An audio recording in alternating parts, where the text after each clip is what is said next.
Hi friends, విరాజీస్ kitchen స్వాగతం సుస్వాగతం. ఈ రోజు మనం సింపుల్ గా సాంబార్ చేస్తున్నామండి. పప్పు ఒకసారి, కూరగాయలు ఒకసారి ఉడకపెట్టే పని లేకుండా కుక్కర్ లో పెట్టామా, విజిల్ పెట్టామా, తీసామా, అయిపోయిందండి సాంబారు. అంత ఈజీగా ఉంటుందండి ఈ సాంబార్ అనేది. ఇంకెందుకు ఆలస్యం, ఆటలాడుతూ చూసేద్దాం రండి. మన ఈజీగా అయిపోయే సాంబార్ కావాల్సిన పదార్థాలు చూద్దాం రండి. 1 కప్పు కందిపప్పు, 3 టమోటాలు, 1 ముల్లంగి, 1 నూకలగడ్డ, 2 వంకాయలు, 1 క్యారెట్, కొద్దిగా బీన్స్, పెద్ద సైజ్ ఎర్రగడ్డ 1, చిన్న ఎర్రగడ్డలు కొన్ని, 1 తెల్లగడ్డ, కరివేపాకు, అలాగే కొద్దిగా చింతపండు అనేది చూసి వేసుకోండి. చాలా మంది సాంబార్కి ఎక్కువ వేసుకుంటారు, కొంతమంది తక్కువ వేస్తారండి.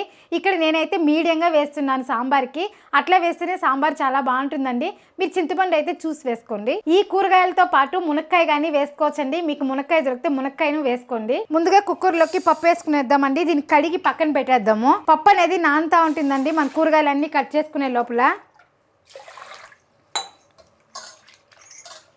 నార్మల్ సాంబార్ కంటే ఈ సాంబార్ అనేది ఫాస్ట్గా అయిపోతుందండి. మన బిజీ పీపుల్ ఆఫీస్కి వెళ్ళే వాళ్ళకి కావచ్చు, బయట వెళ్ళే వాళ్ళు కావచ్చు, ఇలా ఫాస్ట్గా కుక్కర్లో పప్పు పెట్టేసి కూరగాయలన్నీ వేయించి పెట్టేసామంటే ఈజీగా సాంబార్ అయిపోతుందండి. మనం ఇలా పెట్టేసి అలా రెడీ అయ్యొచ్చేందుకు సాంబార్ రెడీగా ఉంటుందండి.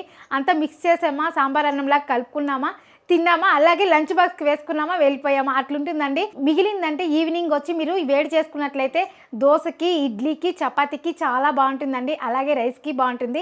మధ్యాహ్నం ఎట్లా రైస్ తింటాం కదండి, ఇదే సాంబార్ ఉన్నట్లయితే ఈ కూరగాయలు అంతా ఉంటాయి కదండి, ఇందులోకి చపాతీ చేసుకున్నా చాలా టేస్టీగా ఉంటుందండి. మనం 1 కప్పు పప్పు తీసుకున్నాం కదండి, 3 కప్పులు నీళ్ళు వేసుకుందాము. 4 వేసుకున్నా పర్లేదండి, ఎందుకంటే సాంబార్కి ఎలాగో మనం నీళ్ళు వేస్తాం కదా.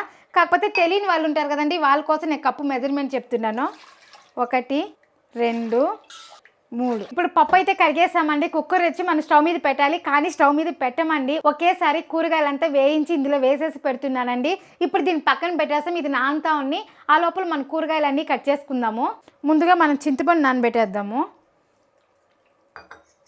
ఈ సాంబార్ నేను చెప్పినట్లు చేసినట్లయితే మీకు చేసినట్లు కూడా అనిపిదండి, అంత ఫాస్ట్గా అయిపోతుందండి. అది కాకుండా పిల్లలకి ఇలా వెజిటేబుల్ అన్నీ వేసి చేసేదానివల్ల పిల్లలు కూడా ఇష్టంగా తింటారండి. దీంతోనే మీరు రైస్ వేసి సాంబార్ పోయేసి కలిపిచ్చేసినామంటే బిసిబెల్లబాత్ అంటేనూ తింటారండి. అంత బాగుంటుందండి ఈ సాంబారు. ముందుగా అన్ని కూరగాయలు తొక్కలు తీసి నీళ్ళలో వేసేద్దామండి. లైట్గా ముల్లంగి పొట్టు తీసుకుంటే సరిపోతుందండి, లేదా మీరు క్లీన్గా కడిగేసి వేసినా కానీ సరిపోతుంది. ఫ్రెష్గా ఉందండి ముల్లంగి అయితే. ముందుగా కూరగాయలు అన్నీ కట్ చేసుకుందామండి. సాంబార్ కాబట్టి బీన్స్ కొంచెం పొడుగుగానే వేస్తున్నాను. అన్నీ ఇలా కట్ చేసి పెట్టుకునేసినామంటే తిరుగుబాత పెట్టేసేదే. అలాగే క్యారెట్ కూడా రౌండ్గా కట్ చేస్తున్నాను నేను. ఇలానే కట్ చేసుకోండి, సాంబార్కి బాగుంటుంది.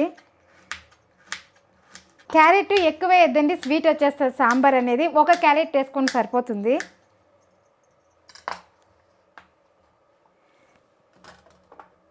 అలాగే నూకలగడ్డ, ఇది కూడా ఇలా 2గా వేసేసి 4 భాగాలు చేసినానండి 1 గడ్డని. ఇప్పుడు ఇలా కట్ చేసుకుందాము. ఈ సైజులో కట్ చేసుకుంటే సాంబార్కి బాగుంటుంది. ఇప్పుడు ముల్లంగి కట్ చేసుకుందాము. ముల్లంగి కూడా రౌండ్గానే కట్ చేసుకుందాము.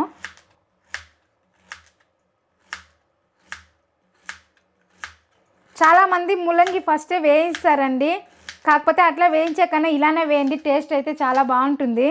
అలాగే టమాటా కూడా కట్ చేసుకుందాము. టమాటా కూడా నేను మీడియంగా కట్ చేస్తున్నానండి ఈ సైజులో. ఇది వేయించుకునేకండి, తిరుగుబాతు పెడతాం కదా అప్పుడు వేసేకి. ఇంకా 2 టమాటాలు ఉంది కదా, ఈ టమాటాలు కట్ చేసి మనం పప్పులో వేసేద్దాము.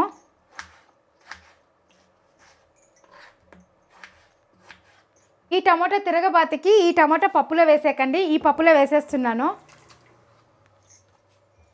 ఇప్పుడు వంకాయలు కూడా కట్ చేసుకునేద్దాము. వంకాయలు కట్ చేసి నీళ్ళలో వేయండి, అలానే పెట్టేద్దండి, కలర్ తిరుక్కుంటుంది, అలాగే చేదేస్తుంది. వంకాయలు కూడా ఈ మాత్రం ఈ సైజులో కట్ చేసుకోండి, సాంబార్కి బాగుంటుంది. ఇది కూడా వేరే గిన్నెలో నీళ్ళలో వేస్తున్నాను చూడండి. ఇప్పుడు ఎర్రగడ్డ కట్ చేసుకుందాము. ఎర్రగడ్డ కూడా నేను ఈ సైజులో కట్ చేస్తున్నానండి.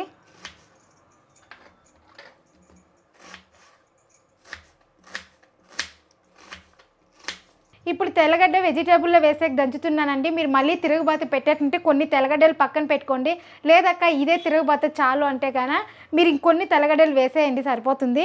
కాకపోతే మనకి టైం ఉన్నట్లయితే చిన్న ఎర్రగడ్డలు వేసి తిరుగుబాతు పెట్టినామంటే చాలా బాగుంటుందండి. కాకపోతే టైం లేని వాళ్ళు ఇప్పుడే ఎర్రగడ్డలు అంతా వేసేసి తిరుగుబాతు పెట్టేసినారంటే అది బాగుంటుందండి. ఇప్పుడు కూరగాయలంతా పోపు పెట్టి వేయించుకుందాము. దానికి కొద్దిగా ఆయిల్, ఇప్పుడు కొద్దిగా ఆవాలు, ఇప్పుడు ఎర్రగడ్డ, అలాగే తెల్లగడ్డ కూడా అండి,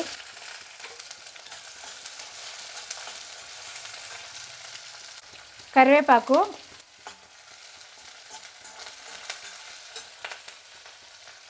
ఇప్పుడు టమాటా వేసుకుందాము.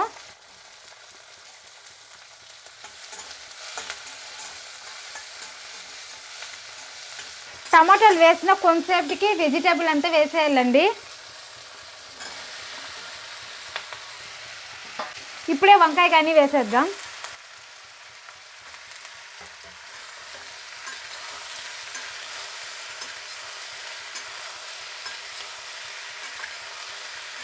ఇందులోనే కొద్దిగా పసుపు, అలాగే రుచికి సరిపోయినంత కల్లుప్పు ఇప్పుడే వేస్తున్నానండి. ఎందుకంటే మనం కుక్కర్లో పెడతాం కదా, కూరగాయలంతా బాగా ఉడుకుతుందండి, కాబట్టి ఇప్పుడే వేసేస్తున్నాను. ఉప్పు కూడా మళ్ళీ పప్పులో వేసే పని లేదండి. మీకేమైనా టేస్ట్ తగ్గింది అంటే ఉప్పు ఏమన్నా అప్పుడు వేసుకోవచ్చును. ఇప్పుడే చూసి దిట్టంగా వేసేయండి, పర్వాలేదు. ఇది ఇప్పుడు కొంతసేపు వేగాలండి, వేగే టైం పడుతుంది. ఆ లోపల మనం చింతపండు కూడా కలుపుకునేద్దాము. చింతపండు కూడా ఫస్టే నానబెట్టేస్తాం కదా, బాగా నానిపోయిందండి.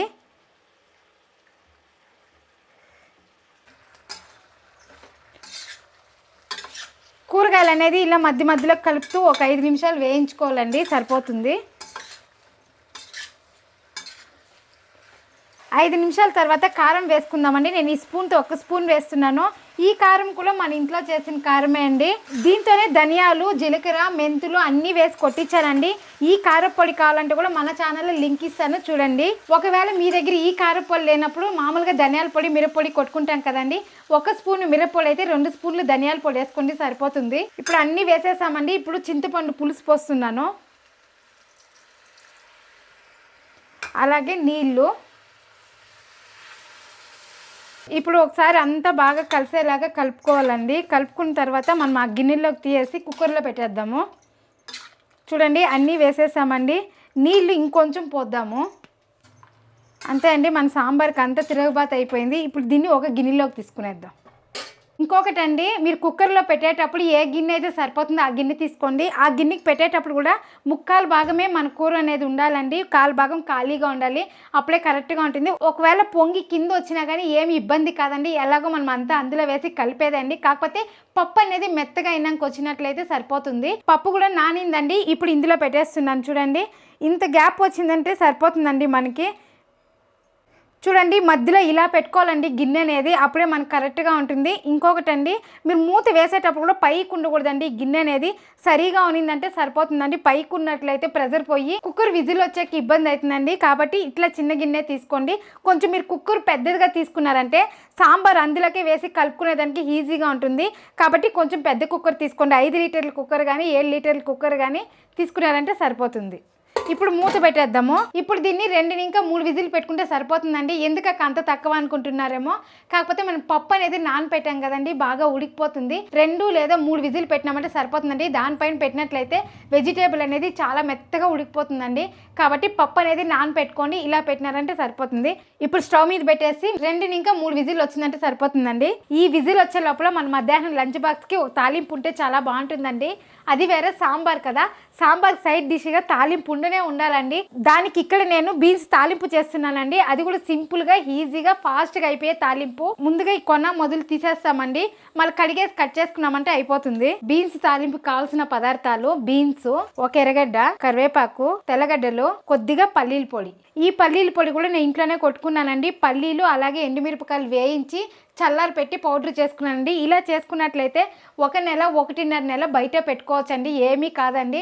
నేను ఇలా చేసి ఇట్లా డబ్బాకి స్టోర్ చేసి పెట్టుకుంటానండి. ఎప్పుడు తాలింపు చేయాలంటే అప్పుడు వేసుకుంటానండి. దీనికే కాదండి, బీన్స్కి, చిక్కుడుకాయకి, కందగడ్డకి, అరటికాయకి అన్నిటికీ వేస్తానండి. చాలా బాగుంటుంది ఈ పల్లీల పొడి వేసేదాని వల్ల. మీరు ఒక్కసారి ట్రై చేయండి, మళ్ళీ మళ్ళీ ఇదే చేసుకోవాలనిపిస్తుంది, అంత బాగుంటుందండి. ఈ బీన్స్కి మీరు పల్లీల పొడి వద్దు అన్నట్లయితే పచ్చి కొబ్బరి తురిమేసుకోవచ్చు. పుట్నాల పప్పుని మిక్సీకి వేసేసి ఆ పౌడర్ కానీ వేసుకోవచ్చు. వేసుకోవచ్చు, చాలా బాగుంటుందండి. ఏది వేసినా బీన్స్ తాలింపుకి చాలా బాగుంటుంది. కాకపోతే నేను ఇక్కడ రెడీగానే పౌడర్ చేసి పెట్టేశాను కదా, కాబట్టి పల్లీల పొడి వేసి చేస్తున్నాను. ఇది మధ్యాహ్నం తినే కూడా చాలా బాగుంటుందండి. కాకపోతే మీరు లంచ్ బాక్స్కి వేసుకు వెళ్ళేటప్పుడు చల్లారి పెట్టి వేసుకొని పోండి, ఎందుకంటే పల్లీల పొడి వేస్తాం కదా, అది వేడికి కొంచెం చెడిపోయే ఛాన్స్ ఉందండి. కాబట్టి చల్లారి పెట్టి వేసుకోండి, సరిపోతుంది. చూడండి, ఎర్రగడ్డ ఇలా కట్ చేసుకోండి, బాగుంటుంది తాలింపుకి. అలాగే తెల్లగడ్డ కూడా దంచి పెట్టేశాను. కొద్దిగా కరివేపాకు దీని పక్కన పెట్టేద్దాం. ఇప్పుడు బీన్స్ కట్ చేసుకునేద్దాము. బీన్స్ అనేది సన్నగా కట్ చేసుకోండి, బాగుంటుంది. ఇలా ఈ తాలింపుకి ఇలా కట్ చేస్తేనే బాగుంటుందండి. అంతా బీన్స్ అలానే కట్ చేసుకునేద్దాం.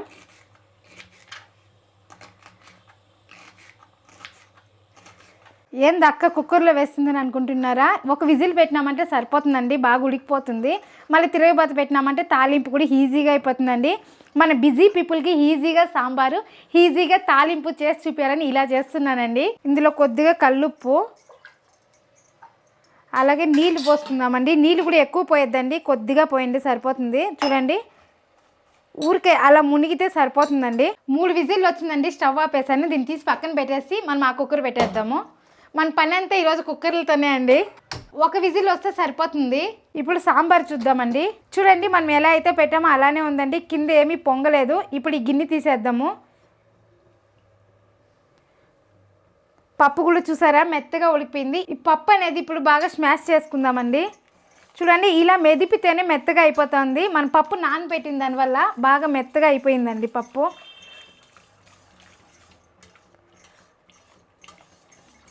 చూడండి, అలాగే మనం 3 విజిల్ పెట్టాం కదా, కూరగాయలు ఎక్కడ మెత్తగా కూడా అవ్వలేదండి, కరెక్ట్గా ఉడికింది. బీన్స్ చూడండి, బీన్స్ కూడా కరెక్ట్గా ఉడికిందండి. అలాగే ముల్లంగి చూద్దాము.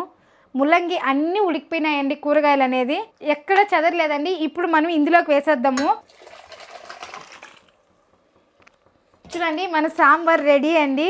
మీరు కావాలంటే పోపు పెట్టుకోవచ్చండి, వద్దంటే ఇప్పుడు దీన్ని బాగా ఉడకపెట్టేసి దించుకున్నామంటే సాంబార్ రెడీ. అలాగే ఇంకొకటి అండి, ఇంగువ అనేది వేయలేదు కదా, ఇది బాగా ఉడికేటప్పుడు ఇంగువ వేసుకొని దించేసినామంటే అయిపోతుందండి. కాకపోతే నేను ఇక్కడ చిన్నెరగడ్డలు కట్ చేసి పెట్టినానండి, వాటిని పోపు పెట్టి వేస్తున్నాను. సాంబార్ అనేది ఇప్పుడు బాగా ఉడకాలండి. మన కూరగాయలు అంతా ఉడికిపోయింది, ఎక్కువ ఉడకాల్సిన అవసరం లేదండి. పప్పులోకి మనం పోపు పెట్టినది వేసాం కదా, అది బాగా ఉడికినాక ఇంగు వేసేసి మళ్ళీ చిన్నెరగడ్డలు పెట్టుకున్నాం కదండి, అది ఊరికే పోపు వేసి అందులో వేసినామంటే సాంబార్ అయితే అయిపోయిందండి. పోపు కొద్దిగా ఆయిల్, మనం ఆవాలు అనేది అప్పుడే వేసేస్తామండి. కొద్దిగా జీలకర్ర, అలాగే తెల్లగడ్డ, ఎర్రగడ్డలు, ఇంతే అండి, ఇంకేం వేసేది లేదండి. కరివేపాకు కూడా వేసేసిందాము. మీరు వేసుకోవాలంటే ఇప్పుడు కూడా ఫ్రెష్గా ఒక 2 రెమ్మలు వేసుకోవచ్చు. చూడండి, పప్పు కూడా బాగా ఉడుకుతూ ఉంది. ఇప్పుడు మనం ఇంగు వేసుకుందాము. ఎప్పుడు కానీ సాంబారు ఉడికేటప్పుడు ఇంగు వేసుకోవాలండి, అప్పుడే స్మెల్ అనేది బాగుంటుంది.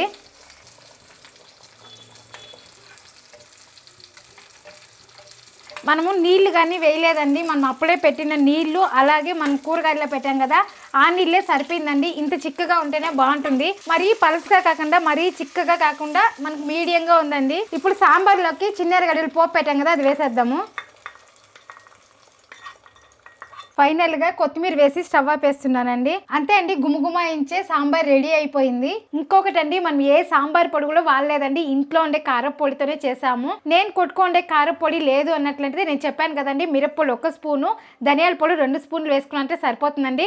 లాస్ట్లో ఇలా మీరు పోపు పెట్టేటప్పుడు జీలకర్ర వేసుకున్నారంటే బాగుంటుందండి. తాలింపుకి కొద్దిగా నూనె, ఆవాలు, పోపుకి శనగపప్పు కానీ వేసుకోవచ్చండి, ఇక్కడ నేను వేస్తా లేదు.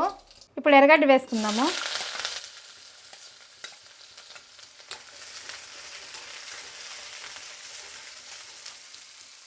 కరివేపాకు, ఇప్పుడు తెల్లగడ్డ వేసుకునేద్దాం.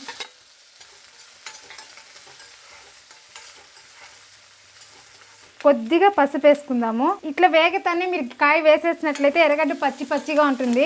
ఎర్రగడ్డ కొంచెం బాగా వేగితే తాలింపు అనేది బాగుంటుంది. చూడండి, మనం నీళ్ళు పెట్టింది కొంచెమే అండి, ఈ నీళ్ళతో కూడా వేసేస్తున్నాను నేను. ఆ నీళ్ళు వంచేసినట్లయితే మొత్తం నీళ్ళనే పుడుస్తుందండి, అందుకే నీళ్ళు కొద్దిగా పెట్టినాను. ఈ నీళ్ళు మీరు పిన్నాక పల్లీల పొడి వేసినామంటే సరిపోతుంది.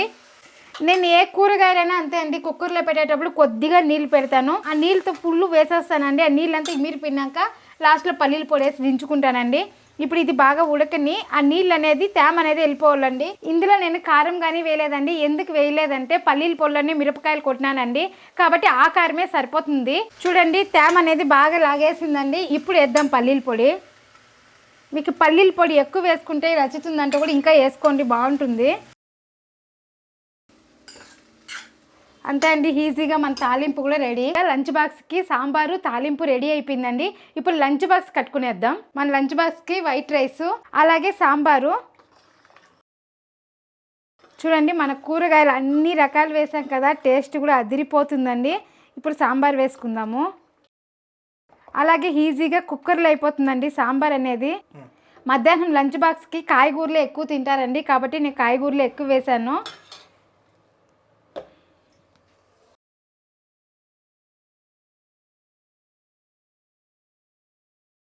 అలాగే సైడ్ డిష్గా మంచి తాలింపు. అంతే అండి, ఈజీగా మన lunch box white rice sambar తాలింపు రెడీ అండి. మనం ఏం చేసినా ఫాస్ట్లోను టేస్ట్లోను క్వాలిటీలోను ఎందులో రాజీ పడకూడదండి. ఎందులో రాజీ పడదు, మీరు రాజీ పడకండి. ఇలాంటి మంచి మంచి లంచ్ బాక్స్ రెసిపీస్ మన ఛానల్లో ఉన్నాయండి. ఇక్కడ క్లిక్ చేసి చూడండి. మరొక వీడియోతో మళ్ళీ కలుద్దాం. బాయ్.